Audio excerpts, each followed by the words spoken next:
ਸਾਰਾ ਜਿੰਨਾ ਜੇਕਰ ਅਸੀਂ ਨਹੀਂ ਨਾ ਠੀਕ ਹੋਵਾਂਗੇ ਇਹ ਮਹਿੰਗਾਈ ਨਹੀਂ ਠੀਕ ਹੋ ਸਕਦੀ। ਹੁਕੂਮਤ ਤਾਂ ਹੈ ਹੀ ਨਹੀਂ ਨਾ ਖਾਤੇ 'ਚ ਕਿਸੇ 'ਚ, ਕੋਈ ਹੁਕੂਮਤ ਦਾ ਕੋਈ ਕੰਮ ਨਹੀਂ ਹੈਗਾ।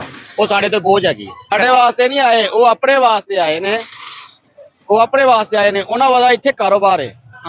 ਠੀਕ ਹੈ, ਸਾਨੂੰ ਲੁੱਟ ਕੇ ਅੱਗੇ ਚੱਲ ਜਾਣਾ ਇਹਨਾਂ ਨੇ ਬਸ। ਅਸੀਂ ਬੁੱਢੇ ਹੋ ਗਏ ਜੇ, ਰੁਪਈਆ ਕਮਾਈਦਾ ਵਾ, ਕੰਮ ਤੇ ਲਾਈਦਾ ਵਾ, ਖਾਈਦਾ ਪੀਦਾ। ਬੱਚਿਆਂ ਵਾਸਤੇ ਅਸੀਂ ਕੋਈ ਖੁਸ਼ੀ ਦੀ ਕੋਈ ਚੀਜ਼ ਨਹੀਂ ਦੇ ਸਕਦੇ ਬੱਚਿਆਂ ਨੂੰ। ਬੱਚਾ ਮੇਰਾ ਹੋ ਗਿਆ 7 ਸਾਲ ਹੋ ਗਏ ਸਾਈਕਲ ਮੰਗਦੇ ਨੂੰ, ਸਾਈਕਲ ਨਹੀਂ ਲੈ ਕੇ ਦੇ ਸਕੇ। ਮਿਹਨਤ ਕਰ ਰਹੇ ਨੇ ਤੁਹਾਡੇ ਵਾਸਤੇ। ਸਾਡੇ ਵਾਸਤੇ ਕੋਈ ਮਿਹਨਤ ਨਹੀਂ ਕਰਦਾ। ਇਹਦਾ ਸ਼ੁਕਰ ਕਰੋ ਕਿ ਰੋਜ਼ੀ ਜਿਹੜੀ ਨਾ ਅੱਲਾ ਦੇ ਹੱਥ ਵਾਸਾ, ਨਹੀਂ ਤਾਂ ਇਹ ਵੀ ਖੋਲਣੇ ਸੀ ਇਹਨਾਂ ਨੇ। ਇਹਨਾਂ ਦਾ ਮਕਬਰਾ ਬਣੇਗਾ, ਆਵਾਮ ਦਾ ਵੀ ਮਕਬਰਾ ਹੀ ਬਣਨਾ। ਆਵਾਮ ਵੀ ਸਾਡੇ ਨਾਲ ਇਕੱਠੀ ਨਹੀਂ ਹੈਗੀ। ਮੈਂ ਇੱਥੇ ਕੋਈ ਗੱਲ ਕਰ ਦਵਾਂ, ਮੈਨੂੰ ਚੱਕ ਕੇ ਲੈ ਜਾਣ, ਤੁਹਾਨੂੰ ਕੀ ਪਤਾ। ਇਸ ਮੁਲਕ 'ਚ ਜਿੱਦਣ ਇਨਸਾਫ ਆ ਗਿਆ ਉਦੋਂ ਸਾਰਾ ਠੀਕ ਹੋ ਜਾਏਗਾ ਇਹਨਾਂ ਦਾ। ਸਾਜੀ ਝੂਠੇ ਦੇ ਨਾਲ 10 ਬੰਦੇ, सच्चे ਦੇ ਨਾਲ ਕੋਈ ਨਹੀਂ। बस फिर ऐसे ही ना बोलेंगे तो फिर ठुड्डे लहन लग जाएंगे, यही होगा। ਜ਼ਲੀਲ ਹੀ ਹੋਣਾ ਹੈ, ਸਾਰੀ ਉਮਰ ਇੰਜ ਹੀ ਜ਼ਲੀਲ ਹੋਣਾ ਹੈ। ਜਿੰਨਾ ਚਿਰ ਪਾਕਿਸਤਾਨ ਦੀ ਹੁਕੂਮਤ ਖਾਸ ਕਰ ਚੱਲਣੀ ਹੈ ਨਾ ਇੰਜ ਦੇ ਹੁਕਮਰਾਨਾਂ ਕੋਲ, ਉਨੀ ਦੇਰ ਇਹਨਾਂ ਦਾ ਤੁਹਾਨੂੰ ਪਤਾ ਹੋਣਾ ਨਾ ਕਿ ਚੋਰਾਂ ਦੀ हुकूमत है। ऐसी हुकूमत बहुत बुरी, चोर है चोर। अपनी मर्जी करनी है इन्होंने, अवाम की सुननी होती है, अवाम कब की पार होती। इन्होंने अपनी करनी है, जितना मर्जी कह लो, जितना मर्जी इंटरव्यू कर लो, इन्होंने करनी अपनी है। अपनी मर्जी करेंगे, अपनी मर्जी करेंगे। आप लोगों का क्या बनेगा, अवाम का क्या बनेगा? जो पहले अल्लाह पे उम्मीद है, अब क्या हो सकता है, अल्लाह के आसरे। अगर हुक्मरान अवाम की कुछ सोचे, अवाम कब की कुछ करें इनका, ये नहीं कुछ हो सकता। जितने मर्जी आप इंटरव्यू करें, इन्होंने अपनी करनी है, अपनी करेंगे ये सारा जिन्ना जेकर ਅਸੀਂ नहीं ना ठीक होवांगे ये महंगाई नहीं ठीक हो सकती। हमारा मसला है। हाँ, हमारा मसला है, ये किसी का मसला नहीं है। नाम इकट्ठे है, ठीक है। एका जो होता है ना वो बड़ा कुछ करता है, हमारा एका नहीं है। साथ वाले से कुछ और चीज है, आगे वाले से कुछ और चीज है। ये हमारी महंगाई है, अब हुकूमत की महंगाई नहीं है। ठीक है, बस हुकूमत ठीक काम करिए। हुकूमत है ही नहीं ना खाते 'ਚ ਕਿਸੇ 'ਚ, ਕੋਈ हुकूमत ਦਾ ਕੋਈ ਕੰਮ ਨਹੀਂ ਹੈਗਾ। ਉਹ ਸਾਡੇ ਤੇ ਬੋਝ ਹੈਗੀ। हुकूमत बोझ है। हाँ, हुकूमत ਸਾਡੇ ਤੇ ਬੋਝ है। नहीं, वो कहते हैं सर आप लोगों के लिए आए हैं, आप लोगों के लिए काम ਸਾਡੇ ਵਾਸਤੇ ਨਹੀਂ ਆਏ, ਉਹ ਆਪਣੇ ਵਾਸਤੇ ਆਏ ਨੇ। ਉਹ ਆਪਣੇ ਵਾਸਤੇ ਆਏ ਨੇ, ਉਹਨਾਂ ਦਾ ਇੱਥੇ ਕਾਰੋਬਾਰ ਹੈ। ਠੀਕ ਹੈ, ਸਾਨੂੰ ਲੁੱਟ ਕੇ ਅੱਗੇ ਚੱਲ ਜਾਣਾ ਇਹਨਾਂ ਨੇ ਬਸ।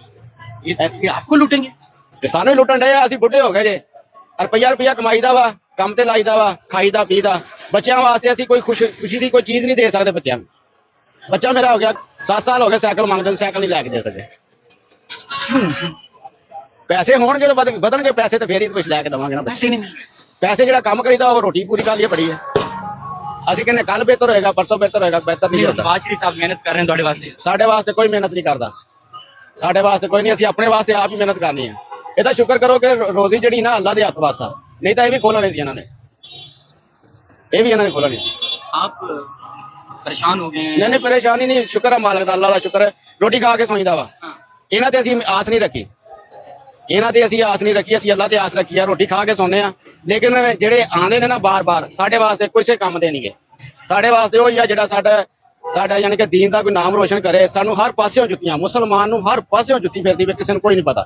सारे अखां बंद करके कंन बंद करके सुते ने बस। इन्हां नू कोई पता नहीं दीन दे नाल की हो रहा, किसी नाल की हो रहा, नहीं कोई चक्कर नहीं। ਇਹਨਾਂ ਦਾ ਮਕਬਰਾ ਬਣੇਗਾ, ਆਵਾਮ ਦਾ ਵੀ ਮਕਬਰਾ ਹੀ ਬਣਨਾ। ਆਵਾਮ ਵੀ ਸਾਡੇ ਨਾਲ ਇਕੱਠੀ ਨਹੀਂ ਹੈਗੀ। ਆਵਾਮ ਵਿੱਚ ਇਕੱਠੀ ਹੋ ਜਾਵੇ ਨਾ, ਅੱਜ ਇਕੱਠੀ ਹੋ ਜਾਵੇ, ਆਵਾਮ ਮੁਲਕ ਸਿੱਧਾ ਹੋ ਜਾਏਗਾ। ਇਹ 5 ਰੁਪਏ ਕਿੰਨਾ 26 ਰੁਪਏ ਤੇਲ ਵਜਿਆ ਜੇ, 200 ਰੁਪਏ ਕਿਰਾਇਆ ਵੱਜਣਾ। ਅਸੀਂ ਆਪ ਹੀ ਨਹੀਂ ਠੀਕ ਹੈਗੇ ਯਾਰ। ਉਹਨਾਂ ਨੇ ਤਾਂ ਸਾਡੇ ਤੇ ਜ਼ੁਲਮ ਕਰ ਦਿੱਤਾ, ਅਸੀਂ ਵੀ ਛੱਡਣਾ ਕੋਈ ਨਹੀਂਗਾ। ਅਸੀਂ ਵੀ ਅੱਗੇ ਜ਼ੁਲਮ ਹੀ ਕਰਨਾ ਜੇ, ਅਸੀਂ ਫਾਇਦਾ ਨਹੀਂ ਜੇ ਕਰਨਾ। 26 ਦੇ ਨਾਲ 26 ਨਹੀਂ ਕਰਨਾ, ਅਸੀਂ 26 ਦੇ ਨਾਲ 200 ਕਰਨਾ ਜੇ। ਸਾਡਾ ਵੀ ਮਸਲਾ ਇਹੀ ਆ, ਅਸੀਂ ਖੁਦ ਵੀ ਨਹੀਂ ਸਹੀ ਹੈਗੇ। ਜਿੱਦਣ ਅਸੀਂ ਸਹੀ ਹੋ ਗਏ ਨਾ, ਇਹ हुकूमत अपने आप सिद्धी हो जाएगी, सही हो जाएगी। मरियम नवाज साहब ਨੂੰ ਇਹ ਆ ਕਿ ਜਿਹੜਾ ਛੋਟੇ ਤਬਕੇ ਨੂੰ ਵੇਖ ਰਹੀ ਨਾ ਕਿ ਜੀ ਆ ਦੁਕਾਨਾਂ ਬੰਦ ਕਰ ਦਿਓ, ਪਹਿਲੇ ਵੱਡੇ ਤਬਕੇ ਨੂੰ ਵੇਖੇ, ਉਹਨੂੰ ਫੜੇ। ਪਹਿਲੇ ਜਿਹੜੇ ਇਹਨਾਂ ਦੇ ਨਾਲ ਨੇ ਨਾ, ਪਹਿਲੇ ਤਾਂ ਉਹੀ ਚੋਰ ਡਾਕੂ ਨੇ, ਪਹਿਲੇ ਉਹਨਾਂ ਨੂੰ ਫੜੇ ਫੇਰ ਅੱਗੇ ਆਵੇ। ਇਹਦਾ ਸਾਡਾ ਜਿਹੜਾ ਇੰਟਰਵਿਊ ਚੱਲਣ ਡਿਆ ਵੇ, ਤਾਂ ਭਾਵੇਂ ਜਿਹੜੀਆਂ 4 ਗੱਲਾਂ ਕੀਤੀਆਂ ਸਾਨੂੰ ਉਂਝ ਫੜ ਲੈਣਾ। ਜੇ ਹਾਲਾਤ ਚੱਲਣ ਡੇ ਨਾ ਭਾਈ, ਘਰੋਂ ਚੱਕ ਲੈਂਦੇ ਨੇ ਬੰਦੇ। ਨਹੀਂ, ਸਾਡੀ ਆਜ਼ਾਦੀ ਹੁੰਦੀ ਨਾ, ਤੇ ਅਸੀਂ ਆ ਜਿਹੜੀਆਂ ਗੱਲਾਂ ਕਰਦੇ ਪਏ, ਅਸੀਂ ਹੋਰ ਗੱਲਾਂ ਗੋਰੀਆਂ ਕਰ ਦੇਣੀਆਂ ਸੀ। लेकिन ਅਸੀਂ कहने कि यार उन्हीं की गल है, किते सामने ना चुक लेंगे। नहीं, डर तो अल्लाह तो डरते हैं, इन्हां तो नहीं डरते। हां, मैं ये जानना चाहता हूं, आपको टेंशन होती है कि उठा लेती है? हां, टेंशन है। बात करने को आपको बात करने का हक नहीं है? नहीं, बात करने का ਅਸੀਂ ਆਜ਼ਾਦ ਨਹੀਂ ਹੈਗੇ। ਅਸੀਂ ਮੁਲਕ ਦੇ ਵਿੱਚ ਫਿਰਦੇ, ਸਾਨੂੰ ਨਾ ਅਸੀਂ ਕੀ ਕਹਿੰਦੇ ਨੇ ਇਮਾਨਦਾਰੀ ਦੀ ਕਮਾ ਕੇ ਖਾਣੇ ਨਾ, ਤੇ ਸਾਨੂੰ ਡਰ ਹੈ। ਹਾਂ, ਸਾਨੂੰ ਖੁਦ ਡਰ ਹੈ। ਅਸੀਂ ਆਪਣੀ ਇਮਾਨਦਾਰੀ ਨਾਲ ਕਮਾ ਕੇ ਖਾਣੇ ਆ। ਇਮਾਨਦਾਰੀ ਦੇ ਵਿੱਚ 1000 2000 ਅਸੀਂ ਕਮਾ ਕੇ ਖਾਣੇ ਨਾ, ਸਾਨੂੰ ਫਿਰ ਵੀ ਡਰ ਹੈ। तो उठा लेंगे। हाँ, ਹੁਣ ਮੈਂ ਕੀਤਾ ਜਿਹੜਾ ਇੰਟਰਵਿਊ, ਤੇ ਤੁਸੀਂ ਤਾਂ ऐसी किसी की क्यों उठाएंगे? नहीं सर, ਤੁਸੀਂ ਮੈਨੂੰ ਨਹੀਂ ਵੇਖਣਾ ਤੇ ਮੈਂ ਤੁਹਾਨੂੰ ਨਹੀਂ ਵੇਖਣਾ, ਕਿੱਥੇ ਅਸੀਂ ਕਿੱਥੇ ਫਿਰਦੇ ਆ। ਕਿਉਂ ਸਾਜ नहीं सर, आजादी है आपको। ਮੈਂ ਇੱਥੇ ਕੋਈ ਗੱਲ ਕਰ ਦਵਾਂ, ਮੈਨੂੰ ਚੱਕ ਕੇ ਲੈ ਜਾਣ, ਤੁਹਾਨੂੰ ਕੀ ਪਤਾ। नहीं, ऐसे नहीं होता ना, ये मुल्क है। ਇਹ ਮੁਲਕ ਦਾ ਇਹੀ ਤਾਂ ਰੋਲਾ ਵਾ। ਇਸ ਮੁਲਕ 'ਚ ਜਿੱਦਣ ਇਨਸਾਫ ਆ ਗਿਆ ਉਦੋਂ ਸਾਰਾ ਠੀਕ ਹੋ ਜਾਏਗਾ ਇਹਨਾਂ ਦਾ। बुजुर्ग ठीक है भाईजान, इधर होना जरा। बुजुर्ग कहते नहीं चक लेंगे नहीं तो। बिल्कुल, अगर किसी के बारे में गलत बात होगी तो वो हाई लेवल ਅਸੀਂ पे है। ਕਿ ਸੱਚ ਗੱਲ ਕਰਾਂਗੇ ਨਾ ਤੇ ਉਹਨਾਂ ਨੇ ਕਹਿਣਾ ਸਾਡੇ ਖਿਲਾਫ ਕਰਕੇ ਕੀਤੀ ਤਾਂ ਕੀਤੀ ਕਿਉਂ? ਅੱਜ ਗੱਲ ਕਰਨ ਦਾ ਦੇ ਹੱਕ ਹੈ। सच है सच। ਯਾਰ ਝੂਠਾ ਬੰਦਾ ਭੱਜ ਜਾਂਦਾ ਜੇ, ਸੱਚਾ ਬੰਦਾ ਫਸ ਜਾਂਦਾ ਜੇ। क्या ऐसा? ਸਾਜੀ ਝੂਠੇ ਦੇ ਨਾਲ 10 ਬੰਦੇ, ਸੱਚੇ ਦੇ ਨਾਲ ਕੋਈ ਨਹੀਂ। देखिए ये आजादी राय है सर, ये आजादी राय है कि उनको ये टेंशन है कि अगर वो कुछ बोलते हैं अपने हक के लिए तो उनको उठा लिया जाएगा। ये पंजाब है मरियम नवाज साहब आपका, और ये ताकतवर लोगों के लिए मैसेज है इस बुजुर्ग का। बुजुर्गों आपको किसने बताया कि उठाती है? ਸਰ ਸਾਡੇ ਜਿਹੜੇ ਬਜ਼ੁਰਗ ਨੇ ਨਾ, हाँ ਨਵਾਜ਼ ਸ਼ਰੀਫ ਦੇ ਮੇਰੇ ਕੋਲ ਕੋਈ ਐਸਾ ਸਾਡਾ ਨਾ ਵੋਟ ਨਹੀਂ ਹੈਗਾ ਜਿਹੜਾ ਨਵਾਜ਼ ਸ਼ਰੀਫ ਨੂੰ ਨਹੀਂ ਪਿਆ।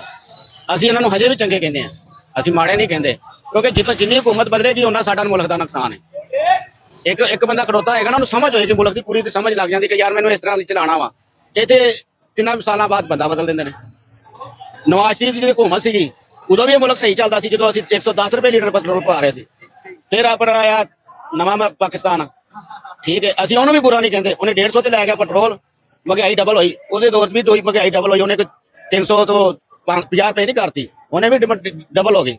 ਫਿਰ ਇਹ ਆਏ ਜ਼ਰਦਾਰੀ ਆਇਆ, ਫਿਰ ਉਹਨੇ ਵੀ ਉਸ ਤੋਂ ਵਧਾਇਆ ਕੰਮ। ਫਿਰ ਇਹ ਆਏ ਨੇ, ਇਹਨਾਂ ਨੇ ਪਹਿਲੇ ਰੋਕਿਆ, ਫਿਰ ਇਹਨਾਂ ਨੇ ਵੀ ਵਧਾਤਾ, ਯਾਨੀ ਕਿ ਡਬਲ ਹੁੰਦਾ ਜੇ। ਜਦੋਂ जिम्मेदार कौन है इस चीज का? कौन ਇਸ ਦਿਨ ਅੱਧੇ ਤਾਂ ਅਸੀਂ ਆਪ, क्या आप जिम्मेदार? ਹਾਂ ਅੱਧੇ ਤਾਂ ਅਸੀਂ ਆਪ ਜ਼ਿੰਮੇਦਾਰ ਹਾਂ। ਮੇਰੀ ਕੋਸ਼ਿਸ਼ ਹੁੰਦੀ ਹੈ ਕਿ ਯਾਰ ਮੈਂ ਅਗਲੇ ਦੇ ਕੋਲੋਂ ਕੁਛ ਚੀਜ਼ ਖੋ ਕੇ ਲੈ ਜਾਵਾਂ।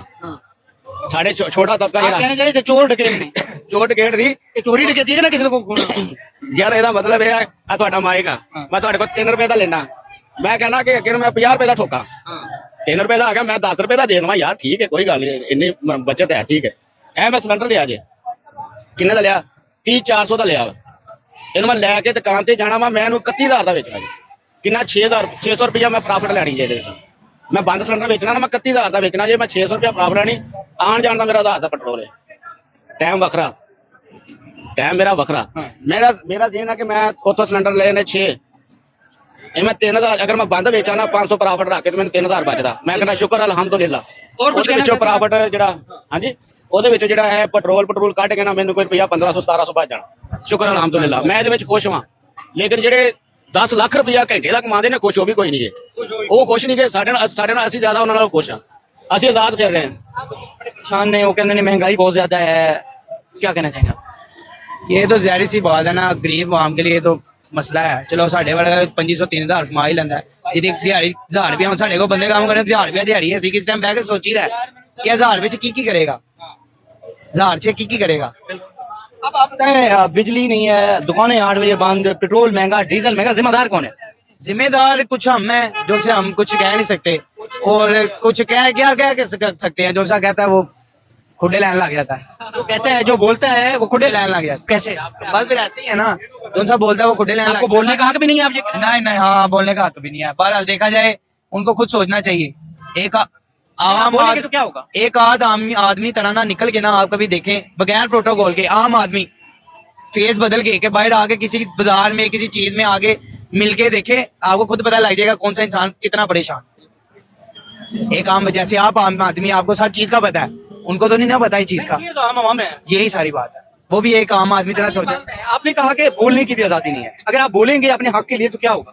बस फिर ऐसे ही ना बोलेंगे तो फिर खुडे लाइन लग जाएंगे, यही होगा। मैं वाज़ेह सुनना चाह रहा हूं कि इमरान खान के नौजवान, हम खुद शहबाज शरीफ के, हमजा शहबाज के, नवाज शरीफ के सपोर्टर हैं, वोट भी उनको ही दिया है। हर चीज का देखा जाए तो फायदा भी है, पर जो चीज की महंगाई है ना, सिर्फ आवाम के लिए महंगाई जो चीज हो है ना, वही मार दिया। बस आटा, चीनी, घी, तेल वगैरह सस्ता और आवाम चूमे न हो, चूमे सिर्फ आटा, चीनी, घी, दालें वगैरह सस्ती हो, यकीन मानो आवाम चूमे। ये तो नहीं सस्ता होना लगा। बस इंशाल्लाह हो जाएगा, उम्मीद तो है। देखो क्या बनेगा इस आवाम? अवाम का बस देखो, एक दिन क़यामत ही आनी है जिसमें सब ने रुट जाना, कुछ भी नहीं रहना। कब्रिस्तान जाओ 5 मिनट ना, कब्रिस्तान 5 मिनट जाओ, इंसान पिछले सारे गुनाह भूल देखता है कि मैं ये काम कीते ने, ते जो इंसान कब्र तो बाहर निकलना 5 मिनट बाद वही रूटीन हो जाती है। सारी गल ये हुक्मरानों को ये कब्रिस्तान में नहीं जाते हुक्मरान? ये बल्ला ही बेहतर जानता है उनके लिए ऊपर क्या हो रहा है कि क्या नहीं हो रहा। अल्लाह सबको अपनी आपको लगता है इनको डर है अपनी पनाह पे रखे अल्लाह पाक। आपके मुताबिक आपको लगता है कि इनको कोई खौफ डर? बात तो यही है ना, आप सरकार कहते हैं किसी को देनी भी हो तो दुआ दो, बुराई उसकी ना करो, बस यही बात एंड मेरी यही है। ओके अल्लाह। ਜਿਹੜਾ ਨਾ ਅੱਲਾਹ ਤਾਲਾ ਜਿਹਨੂੰ ਭਾਦਾ ਨਾ, ਉਹਨੂੰ ਉਹਦੇ ਵਾਸਤੇ ਬਿਹਤਰ ਹੀ ਭਾਦਾ ਵਾ। ਸਾਡੇ ਵਾਸਤੇ ਜਿਹੜਾ ਪਾਇਆ ਨਾ, ਉਹ ਮਾੜਾ ਨਹੀਂਗਾ, ਕਿਉਂਕਿ ਜਿਹੜਾ ਅੱਲਾਹ ਤਾਲਾ ਨੇ ਬੰਦਾ ਭੇਜਿਆ ਨਾ ਸਾਡੇ ਵਾਸਤੇ, ਉਹ ਮਾੜਾ ਨਹੀਂਗਾ, ਉਹ ਕਿਸੇ ਵਾਸਤੇ ਬਿਹਤਰ ਵੀ ਕਰਦਾ ਹੈਗਾ। ਨਹੀਂ ਤਾਂ ਜਿੰਨੀ ਬਦਵਾ ਦਿੰਦੀ ਆ ਲੋਕ ਹੁਣ ਨੂੰ ਕੋਈ ਨਾ ਕੋਈ ਫਰਕ ਪੈ ਜਾਣਾ ਸੀਗਾ ਬਦਵਾ ਦਿੰਦੇ ਨੇ ਲੋਕ। ਹਰ ਬੰਦੇ ਬੜੇ ਦਿੰਦੇ ਨੇ ਲੇਕਿਨ ਕੁਝ ਦੁਆਵਾਂ ਵੀ ਦਿੰਦੇ ਨੇ ਜਿਨ੍ਹਾਂ ਨਾਲ ਕੋਈ ਅੱਛਾਈ ਹੋਈ ਆ ਉਹ ਦੁਆਵਾਂ ਵੀ ਦਿੰਦੇ ਨੇ ਇਹ ਅੱਛੇ ਵੀ ਇਹਨਾਂ ਨੇ ਬੜੇ ਕੰਮ ਕੀਤੇ ਨੇ ਬਹੁਤ ਅੱਛੇ ਕੰਮ ਕੀਤੇ ਨੇ ਲੇਕਿਨ ਜਿੱਥੇ ਕਿਤੇ ਨੁਕਸਾਨ ਹੁੰਦਾ ਵਾ ਉਹ ਵੇਖਣਾ ਚਾਹੀਦਾ ਇਹਨਾਂ ਨੂੰ आगे चलेंगे जी 8 बजे दुकानें बंद हैं बिजली नहीं आती लोड शेडिंग है बिजली महंगी है ऊपर से पेट्रोल महंगा है डीजल महंगा है क्या समझते हैं ये कौन जिम्मेदार है ਬੇਸਿਕਲੀ ਅਸੀਂ ਆਪ ਦੁਕਾਨਦਾਰ ਆ ਜੀ ਠੀਕ ਹੈ ਆ ਮੋਬਾਈਲ ਰਿਪੇਅਰਿੰਗ ਦਾ ਕੰਮ ਕਰੀਦਾ ਹੈ, ਠੀਕ ਹੈ। ਅਕਸਰ ਕਈ ਫੋਨ ਐਸੇ ਹੁੰਦੇ ਨੇ ਜਿਨ੍ਹਾਂ ਦਾ ਕੰਮ ਥੋੜਾ ਜਿਹਾ ਲੰਮਾ ਹੁੰਦਾ ਹੈ ਉਹ ਪੈਂਡਿੰਗ ਕਰ ਲਈਦੇ ਨੇ ਕਿ ਇਹ ਰਾਤ ਨੂੰ ਰਿਲੈਕਸ ਹੋ ਕੇ ਫਿਰ ਕਰਾਂਗੇ 8 ਵਜੇ ਦੁਕਾਨਾਂ ਬੰਦ ਨੇ ਅਸੀਂ ਬਹੁਤ ਪਰੇਸ਼ਾਨ ਆ ਇਸ ਚੀਜ਼ ਤੋਂ ਤੇ ਆ ਲਾਈਟ ਤੋਂ ਤੇ ਖਸੂਸੀ ਅਸੀਂ ਬਹੁਤ ਪਰੇਸ਼ਾਨ ਆ ਛੋਟੇ ਛੋਟੇ ਬੱਚੇ ਨੇ ਲੋਕਾਂ ਦੇ ਜਿਹੜੇ ਲਾਈਟ ਬੰਦ ਹੋ ਜਾਂਦੀ ਉਸ ਤੋਂ ਬਾਅਦ ਮੱਛਰ ਦੇ ਵਿੱਚ ਕਈ ਨਹੀਂ ਅਜ਼ਾਇਸ਼ ਹੁੰਦੀ ਲੋਕਾਂ ਕੋਲ ਜਿਹੜੇ ਯੂਪੀਐਸ ਸੋਲਰ ਵਗੈਰਾ ਲਵਾ ਲੈਣ ਤੇ ਮੇਰੀ ਤੇ ਹਕੂਮਤ ਅੱਗੇ ਅਪੀਲ ਹੈ ਮੈਂ ਅਪੀਲ ਕਰਨਾ ਚਾਹੁੰਦਾ ਵਾਂ ਕਿ ਇਹ ਦੁਕਾਨਾਂ ਖਾਸ ਕਰ ਚਲੋ ਬੜਾ ਵੀ ਹੈ ਤੇ 10 ਵਜੇ ਤੱਕ ਟਾਈਮ ਦੇ ਦੇਣ ਠੀਕ ਹੈ 8 ਵਜੇ ਵਾਲਾ ਤੇ ਬਹੁਤ ਜਲਦੀ ਟਾਈਮ ਹੈ ਨਾ 10 ਵਜੇ ਤੱਕ ਹੀ ਦੇ ਦੇਣ ਅਗਰ ਕਰਨੀ ਹੀ ਕਰਨੀ ਹੈ ਤੇ ਵਰਨਾ ਕਰਨ ਦੀ ਜ਼ਰੂਰਤ ਹੈ ਕੋਈ ਨਹੀਂ ਲੋਕੀ ਉਹੀ ਨੇ ਉਹੀ ਅੰਦਰ ਕੰਮ ਚੱਲ ਰਹੇ ਨੇ ਸਾਰਾ ਕੁਝ ਹੋ ਰਿਹਾ ਹੈ ठीक है मतलब कि कोई फर्क नहीं नजर आ रहा सिर्फ बाहर कौन है इस चीज का हुकूमत जिम्मेदार है और कौन जिम्मेदार है हुकूमत जिम्मेदार है इस चीज से क्योंकि उन्होंने वजह तो ही हो क्या रहा है बनेगा फिर लोगों का क्या बनेगा बस जी ये जो बनना है बन जाना लोग जलील ही होना है सारी उम्र इंज ही जलील होना है जिन्ना चेर पाकिस्तान की हुकूमत खास कर चलनी है ना इंज दे हुक्मराना कोल वोट भी तो आप देते हैं ਅਸੀਂ ਨਹੀਂ ਵੋਟ ਦਿੱਤਾ ਅਸੀਂ ਤੇ ਅਲਹਮਦੁਲਿਲਾ ਪੀਟੀਆਈ ਨੂੰ ਵੋਟ ਦਿੱਤਾ नहीं आपने पीटीआई को वोट दिया है हुकूमत आप किसकी हुकूमत नून लीग की वो कैसे आ गई वोट अगर आप बस जादू जादू है बस नहीं आपने वोट तो किसी और को डाला है जीत कोई और गया है ਹਾਲਾਂਕਿ ਪੀਟੀਆਈ ਜਿੱਤਿਆ ਠੀਕ ਹੈ ਬੜੇ ਕਾਫੀ ਜ਼ਿਆਦਾ ਇਲਾਕਿਆਂ ਦੇ ਵਿੱਚ ਪੀਟੀਆਈ ਹੀ ਜਿੱਤਿਆ ਲੇਕਿਨ ਪਤਾ ਨਹੀਂ ਹੈ ਕਿ ਹਕੂਮਤ ਕਿਵੇਂ ਆ ਗਈ ਹੈ ਸਮਝੋ ਬਾਹਰ ਇਹ ਗੱਲ ਜਾਂ ਕੋਈ ਨਹੀਂ ਸਮਝ ਆ ਰਹੀ ਇਸ ਚੀਜ਼ ਦੀ ਸਾਨੂੰ ਅਸੀਂ ਤੇ ਬਹੁਤ ਪਰੇਸ਼ਾਨ ਆ ਖਾਸ ਕਰਕੇ ਇਹ ਲਾਕਡਾਊਨ ਦੀ क्या ਵਜ੍ਹਾ कहना चाहेंगे मरियम नवाज साहबा को ਮਰੀਮ ਨਵਾਜ਼ ਸਾਹਿਬਾ ਕੋ ਇਹੀ ਕਹਿਣਾ ਚਾਹੁੰਦੇ ਹਾਂ ਅਸੀਂ ਜੀ ਕਿ ਬਿਜਲੀ ਕਮ ਅਜ਼ ਕਮ 24 ਘੰਟੇ ਤੇ ਹੋਣੀ ਚਾਹੀਦੀ ਹੈ ਕਿਉਂਕਿ ਹਰ ਬੰਦੇ ਨੇ ਆਪਣੇ ਯੂਨਿਟ ਦਾ ਬਿੱਲ ਦੇਣਾ ਹੈ ਠੀਕ ਹੈ ਫਜ਼ੂਲ ਤੇ ਕੋਈ ਵੀ ਨਹੀਂ ਚਲਾਉਂਦਾ ਨਾ ਤੇ ਕਮ ਅਜ਼ ਕਮ ਲਾਈਟ ਤੇ ਹੋਣੀ ਚਾਹੀਦੀ ਹੈ ਚਲੋ ਲॉकडाउन ਵੀ ठीक है कई हद तक समझ होता है लेकिन लाइट ते ना बंद करन अच्छा इमरान खान साहब के दौर में कोरोना की वजह से लॉकडाउन हुआ था फर्क क्या है इन दोनों में फर्क ये है कि एक चीज बीमारी की वजह तो बंद है पूरा मुल्क बंद है ठीक है पूरा मुल्क ही आउट ऑफ कंट्री भी बंद है ठीक है हर जगह ते पता है कि कोरोना वायरस है वो आ रहा है या उनकी वजह तो मरीज ने या डेथ हो रही है बंदे मर रहे हैं ठीक है लेकिन ऐ तो कोई गल नहीं है आपके मुताबिक इमरान खान साहब का दौर बेहतर था आपके बेहतर सर कैसे बेहतर इमरान खान का दौर अभी उन्हें हुकूमत वाले सही की नहीं सी ठीक है 2-3 साल शायद उन्होंने हुकूमत रही है बस 2-3 साल तो बाद उन्होंने बस हुकूमत खत्म हो गई है इमरान खान साहब की हुकूमत बेहतर है भाई कह रहे हैं जी ऐसी तरह ठीक कह रहे हैं ठीक कह रहे हैं इसी तरह इस हुकूमत को क्या हुआ ही ये खराब है वैसे ही खराब है खराब वोट दे के लाया जी। नहीं हमने दिए ही नहीं हमारा पूरा शहर खांगा टोकरा में किसी ने नहीं दिए हाँ उधर पीटीआई ही है ये कैसे जीत गए पता नहीं धोखे से शायद हो सकता है जीता तो पीटीआई ही है बाद में पता चला जी ये जीत गए हाँ। इसी तरह मतलब जिसको आप वोट डाल के हैं वो कोई और था जीता कोई और है ऐसे ही है हम पीटीआई को देखे हैं लेकिन जीते ये हैं जब बाद में पता चला 9 बजे के बाद अब मरियम नवाज साहब कैसी खिदमत कर रही है बिना में आप पता नहीं हमारी तो कोई नहीं हो रही कैसी खिदमत कैसा काम कर रही है हम तो सुबह दुकान पे जाते हैं ਇਹਨੇ ਪ੍ਰਵਾਸ शाम को- ਕਾਰਡ ਵਾਸਤੇ ਅਪਲਾਈ ਕੀਤਾ ਪ੍ਰਵਾਸ ਕਾਰਡ ਵਾਸਤੇ 2000 ਰੁਪਏ ਉਹਨੇ ਲੈ ਲਿਆ ਅਜੇ ਤੱਕ ਕੋਈ ਪਤਾ ਨਹੀਂ ਹੁੰਦਾ ਰਾਸ਼ਨ ਕਾਰਡ ਵਾਸਤੇ ਇਸੇ ਬੰਦੇ ਅਪਲਾਈ ਕੀਤਾ ਹੈ ਉਹਨਾਂ 1500 ਕੇ 1700 ਲਿਆ ਹੁੰਦਾ ਅਜੇ ਤੱਕ ਨਹੀਂ ਪਤਾ ਫਿਰ ਉਸ ਤੋਂ ਪਹਿਲਾਂ ਇੱਕ ਸਕੀਮ ਆਈ ਸੀ ਕਿ ਜਿੰਦੇ ਨਾਲ ਤੁਹਾਡੇ ਪੈਸੇ ਲੱਗੇ ਰਹਿੰਦੇ ਨੇ ਠੀਕ ਹੈ ਜਾਂ ਇੱਕ ਪਹਿਲਾਂ ਉਸ ਤੋਂ ਸਕੀਮ ਆਈ ਸੀ ਕਿ ਜਿਹੜਾ ਤੁਹਾਨੂੰ ਮਰੀਮ ਨਵਾਜ਼ ਕਰਜ਼ਾ ਦੇ ਰਹੀ ਹੈ ਕੋਈ ਚੱਕਰ ਨਹੀਂ 2000 1500 1700 घबराहट है आपके ना है ਬਿਲਕੁਲ ਜੀ ਬਿਲकुल कैसे वोट कैसा चल रहा है काम वगैरह कैसा चल रहा है ਨਹੀਂ ਮੈਂ ਕੁਝ ਨਹੀਂ ਕਹਿਣਾ ਇਸ ਹੁਕੂਮਤ ਤੋਂ ਮੈਂ ਜਿਤਾਂਗਾ तंग जी क्यों ਅਸੀਂ ਆਪ ਇਮਰਾਨ ਖਾਨ ਦੇ ਨਾਲ ਆ इस हुकूमत से क्यों तंग है ਬਸ ਵੈਸੇ ਹੀ ਤੰਗ ਹੈ ਇਸ ਹੁਕੂਮਤ ਇਹ ਚੋਰਾਂ ਦੀ ਹੁਕੂਮਤ ਹੈ ਇਹਨਾਂ ਦਾ ਤੁਹਾਨੂੰ ਪਤਾ ਹੋਣਾ ਨਾ ਕਿ ਚੋਰਾਂ ਦੀ ਹੁਕੂਮਤ ਹੈ ਤਾਂ ਬਸ ਠੀਕ ਹੈ ਜੋ ਯਾਰ ਚਲੀਏ 8 बजे मार्केट बंद जिस टाइम काम शुरू होता है उस टाइम मार्केट बंद ਅਸੀਂ यहाँ देख रहे सन्नाटा पड़ा इस टाइम काम शुरू होने का टाइम लोग अब काम से छुट्टी करके आते थे मार्केट घूमते थे आपकी दुकान है हाँ जी तो कैसे कुछ बचता है या बस आते हैं और चले जाते हैं आते हैं चले जाते हैं यही चल रहा है पास से जो थे पास वही लगा दे कैसी हुकूमत आ रही है बहुत बुरी चोर है चोर